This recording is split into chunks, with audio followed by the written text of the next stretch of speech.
Welcome back to Transfer Review, and I know it's the World Cup, but Mikey, transfers do not sleep, do they? They don't, no. Always going on. And today we're going to kick it off with a transfer we mentioned on Football Mundial. We're going to go into more detail today, and that's the transfer of Rodrigo to Real Madrid. Real have beaten Barcelona to the signing of the 17-year-old, and he will join in June 2019 with Real paying 45 million euros, which is a lot of money for a teenager. He will also join another 17-year-old Brazilian forward in Vinicius Jr., who Real paid the same price for back in May 2017. So you can kind of see what they're doing here. They're buying young, the same with Caballos, the same with Theo Hernandez. However, these are extremely young players who hopefully they're taking a risk on and can be the new Neymar. He has the grand total of 31 appearances and 9 goals to his name, which is quite good, especially for being a teenager. And he's the youngest Brazilian scorer in the Copa Libertadores after netting against Nacional back in March, which is pretty impressive. He's also, so this is where the real Neymar links come in, the youngest player ever to sign for Nike at just 11 years old. What are you doing at 11, Mikey?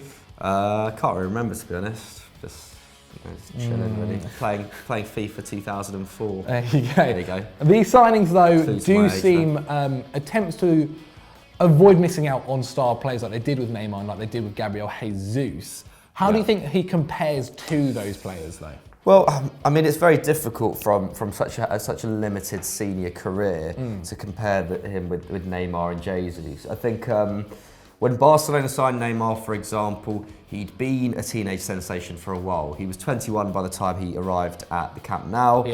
He'd already scored 136 goals in 223 games for Santos, and he had nearly 30 caps for Brazil. So that's and how many caps does he have now? 85 or so. So, like, I mean, he'd already clocked up a lot of international experience. He was already Brazil's talisman in that campaign leading up to the World Cup, the last World Cup, and he'd already lifted the Copa Libertadores as well. So, I think it's a very different proposition. I think when Neymar arrived at Barcelona, we all kind of thought that he was probably going to be a superstar. Similarly with Jesus, he's already had international experience, scored 5 and 6 for Brazil by the time he arrived at City. He'd just won the Serie A with Palmeiras. He'd been named Player of the Season. So it was, there was a lot of prestige going with him. But even then, we weren't quite sure what kind of prospect he was going to be like. Turned out he adapted to the Premier League very, very quickly. And for all we know, this could be the same with Rodrigo. He has been pretty outstanding for a 17-year-old. He scored 5 and assisted 2 in 10 league matches so far. And that's while playing as a second striker as well. And considering his position, also very decent numbers in play. 2 shots a game, 1.3 chances created a game, and 2.8 dribbles completed. Obviously, this is in the Brazilian league, but he's also playing in the Santos side, which are struggling at the moment. You know, they're not. It's clear like the players around him aren't really performing. He's probably the best performing player in that team, and they're struggling kind of in around 15th, 16th sort of place. I think this guy's clearly a big talent, and Real Madrid. It could be a gamble that pays off. My only worry is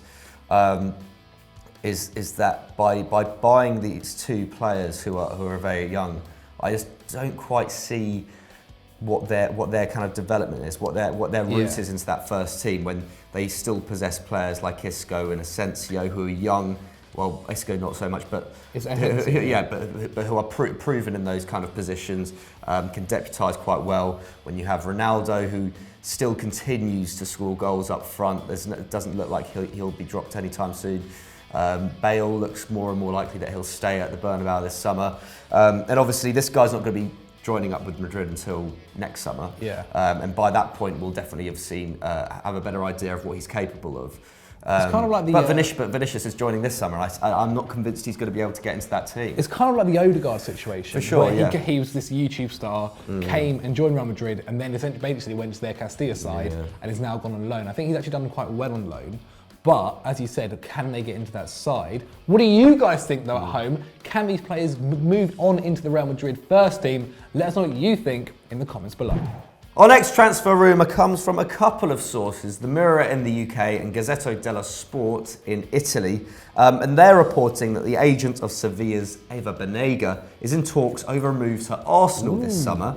Apparently the fee would be around 12 million euros, which already seems pretty decent considering Arsenal are on a bit of a limited budget this summer. And Eva Banega, maybe a safe pair of hands in that midfield, because of course he played under Unai Emery at Valencia and Sevilla. Very good. Clearly they have a very good working relationship. Obviously Arsenal are looking to complete the signing of Lucas Torreira from Sampdoria in the coming weeks as well. But midfield is an area where they have been kind of insufficient for a while, haven't they? Kind of Xhaka, El Neni, Ramsey and Maitland-Niles are the only real central midfield options. And even then, there wasn't really, you know, standout. Yeah, there wasn't really a standout. I mean, Xhaka's the only one who was really playing in central midfield all of last season. Maitland-Niles was used as a wing back a lot of the time. Ramsey obviously likes to get forward a lot more, and then he was used in the defence. So, yeah, they're definitely in need of reinforcements there. And obviously Wilshere and Cazorla leaving the club as well. Coquelin left in January. So yeah, this is definitely an area where Arsenal need to improve. And in terms of his wages as well, probably not much of a risk either. 70k a week apparently he's on at the moment, which obviously in Premier League terms is very low. So yeah, this seems like a win-win for Arsenal. What do you think, Zach? I think it's a pretty good deal all round. Despite his age of 29, his output in midfield has been pretty good this season. Only 2 Sevilla players last season got more minutes than he did, as he put up 3 goals and 3 assists during the campaign, so not too bad. Very good. And his stats during last campaign are also very impressive. 3 duels completed per game, 2.5 chances created as well, and he led Sevilla in both categories, as well as his passes per match with 80 at a success rate of 87%. So definitely add some stability there. And I think in general, you bring in someone, a trusted head under Emery. He's 29, as we said, and he's got experience. And then you bring in Tierra, who's a young, a little bit more of a risk. But together it could be a very nice combination. Yeah. On top of that, his defensive work rate is also very good. He makes 3.2 tackles and interceptions a game. And he adds ball progression after the departure of Jack Wilshere, who led Arsenal in dribbles completed per 90 last season with 3.4. Yeah. So in general, I think it's a good deal. And for the price of 12 million, it's not too bad at all. No. Nice low-risk option. We move on to our next transfer story and we head to London for it, as Tottenham are considering a move for Lyon's Tanguy Ndombele, according to Sky Sports and L'Equipe. Now, Ndombele only joined Leganes on a permanent deal this summer after spending last season on loan. And this is all due to the fact that Spurs are expecting Moussa Dembele will be leaving soon, as he turns 31, is in the last year of his contract, and is attracting interest from Italian clubs like Inter Milan and Juventus, as well as clubs in China.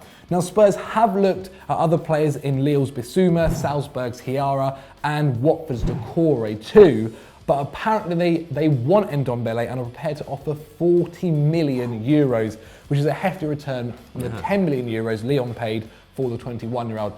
Now, Mikey, my only worry for this is Lyon just had a great campaign, and will they want to let go of one of their star players? I think he'd probably go at the right price, and that is a good price, 40 million euros, but I also reckon they could hold out for more, considering that he is generally considered to be one of the best young central midfielders in Europe. And obviously, as we all know, Jean-Michel Aulas, very hard man to please, the Lyon chairman, generally considered to be the kind of French equivalent of Daniel Levy. So, you know, he's met his match there.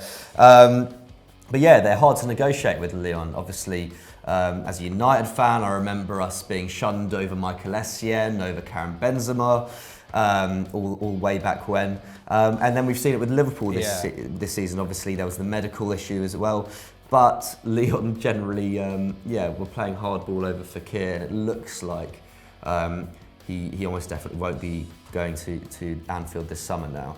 There is a sense that maybe Lyon are going to hold out maybe for another season, try and get even bigger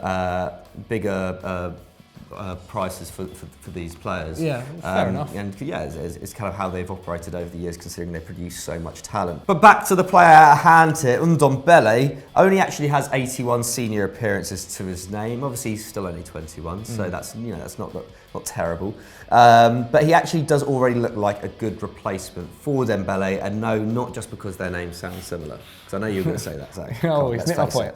But anyway, obviously Moussa Dembele, known for being fantastic at breaking through the press, masterful dribbler, and his 3.2 take-ons completed per 90 last season is the second best in Europe among central midfielders. I actually thought the figure would be slightly higher, but still very, very impressive.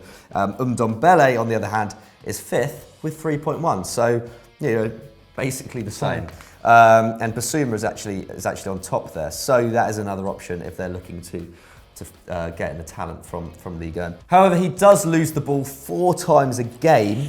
Dembele only loses at 2.8, and he's playing in a much more fast-paced league, much more competitive league, at least in terms of the midfield battle. The only thing you'd say maybe he's still very young. Yeah, for sure. So maybe grow out. This is the age at which you make mistakes. But he is also much more creative. He lays on 1.7 chances per 90 compared to Dembele's 0.9. And maybe that's somewhere which Pochettino thinks his side could improve, maybe creation from the back.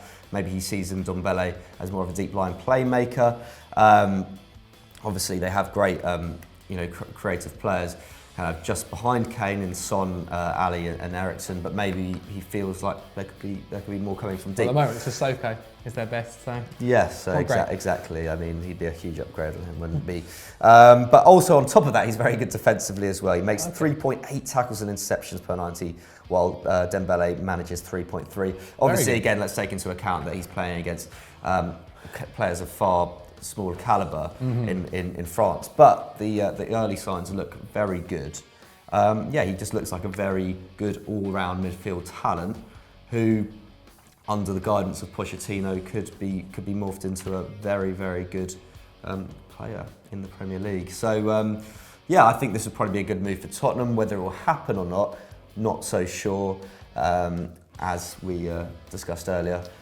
But what do you guys think? Let us know in the comments below. Our second completed transfer of the day, well, not of the day, didn't happen today, happened this week, so we're talking about it today. Transfer review, people, that's how it works. Exactly. But it's another great piece of business from West Ham. Who knew they were capable of such things? I don't know how they've done it. They somehow managed to get Manuel Pellegrini in. They got Lucas Fabianski in. Great keeper. They got Ryan Frederiksen from Fulham on a free. And now, just to complete their backline revamp, they've paid a club record 25 million euros to secure French centre-back Issa Diop. Sorry, I am a little bit ill today, hence why I'm kind of stuttering a bit. The Irons beat Everton and Sevilla to the signing of a 21-year-old man from Toulouse. And apparently Pat wrote in here, he's the grandson of the first Senegalese man ever to play in Ligue 1. Stats, people. Don't know the name. Hasn't put the name. Won't forget that one, will you? Go look that one up. But no, Diop is clearly got a lot of pedigree, even at a young age. He won the Under-19 Euros in 2016 alongside Kylian Mbappe, made the team of the tournament, even scored in the final in a 4-0 destruction of Italy. One for the ages, that. And also, despite his age, he is a very imposing centre-back, 6'4", and he's been a regular in Ligue 1 for 3 seasons now. So he brings experience with him as well. Probably ready to make that step up to the Premier League, I'd say. And although he was part of a struggling Toulouse side last season, they finished in 18th and had to get through a relegation playoff to stay up.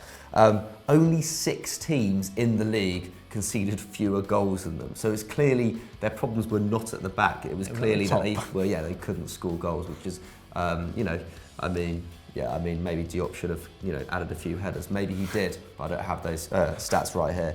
But clearly, then Diop is a very important player for Toulouse and could make a big impact at West Ham. 100%. Yes, only 2 players last season for Toulouse got more minutes than Diop, and despite his height, he is great on the ball and is very fast. He's hitting 3 accurate long balls a game, which may go even higher with Andy Carroll up front. 79% of his passes go forward, and he boasts a 64% aerial win rate. He was 5th in Ligue 1 last season for interceptions, with excellent reading of the game. And in 34 appearances, he was dispossessed just 5 times, which, good God, listen to this. Patrice Evra managed the same number of dispossessions in 200 minutes for the Irons last season. It's almost like Patrice Evra shouldn't be playing football anymore, or punditry, shouldn't be commentating. And as we said, his age is a big plus. Ogbonna is 30, Reed is 29, and Collins is 34. As we've already said, the signings that they've made is very good. Yeah. They've also got Reece Oxford, who was on loan at Borussia Mönchengladbach last season. I don't think he played a lot, I think it's under 10 games, but still, he'd come back, rejuvenate the side. And so, I thought Declan Rice was very good last season as well. Showed some promise, didn't in he? not a great West Ham team, I thought he was one of the better performers. I feel like West Ham are kind of doing something that they should have done about 3 years ago. At least. 3 years too late, but better late than never. You know, very lucky not to have gone down last season and reaping the rewards. So, Hammers fans might actually have something to shout about next season. Who knows? What do you guys think then? Will West Ham get relegated next season? Let us know in the poll above. Probably not. No transfer shocker today because we were going to talk about Aston Villa. Like that was going to be fun. Instead, we're going to be talking about the confirmed transfer of Emre Can to Juventus on a 4-year deal where he'll be earning €5 million. Not bad at all. Now, Emre Can was making 3.7 tackles and interceptions last season a game, and Pjanic was only making 3.2, so an improvement on that area. However, Pjanic is a bit more of an attacking player. Yeah. He was only completing 1 dribble, however, he was making 3 long balls a game, which is double Khedira's and Matuidi's. Now, I think the big thing that we always we see here is he's young, he's only 24. Essentially, he's going to be taking over the role of Khedira and Matuidi in our eyes, I think. How do you feel about that? Yeah, in the long term, I guess. I quite like Emre Can. I think he's very versatile. He does basically kind of does what the manager tells him to when he goes in the field, which I think is a positive. And I think he'll be able to adapt to kind of Allegri's kind of tactical versatility as well. I don't think necessarily he's been brought in as a long-term replacement for Khedira and Matuidi, but I don't think he'll necessarily be stepping into their shoes straight away. I think he'll probably start on the bench. But yeah, for free though, I think this is a very good piece of business for Juve. There's no pay. I think he'll probably adapt to Serie A quite quickly. One of his kind of deficiencies, I guess, in terms of in the Premier League is that he's not the quickest guy. But I think he does have the technical attributes to be able to succeed at Juve. And also, he's joining a winning team as well. So there won't be a huge, as big a pressure as there was on him at Liverpool, where he was kind of part of, a kind of 3 players trying to kind of hold together a very shaky midfield. It's kind of win-win for Liverpool as well because they've brought in Naby Keita is he's never been in the squad. But obviously as well, I think it's again for Liverpool. I think it's a bit of a weight off their back as well. They've been trying to negotiate a new contract with him since 2016. This has been going on for nearly 2 years, and it was understood that a kind of a release clause that Can wanted in his contract was not sitting well with them. So I think it's good that Liverpool have been decisive with this, and Juve have once again swept up, pulled off a magnificent deal. And I've actually got here. This is actually crazy, and probably something that we've spoken about on this programme before. But since 2010, Juve have made 13 free transfers, brought in 13 players on free transfers, and among them are Paul Pogba, Nicolas Anelka, Kingsley Coman, Khedira, Luca Toni, and Pirlo, and someone else who I wrote down, but also correctors made it something else. So can't remember them, but you could probably fill it in. Find out.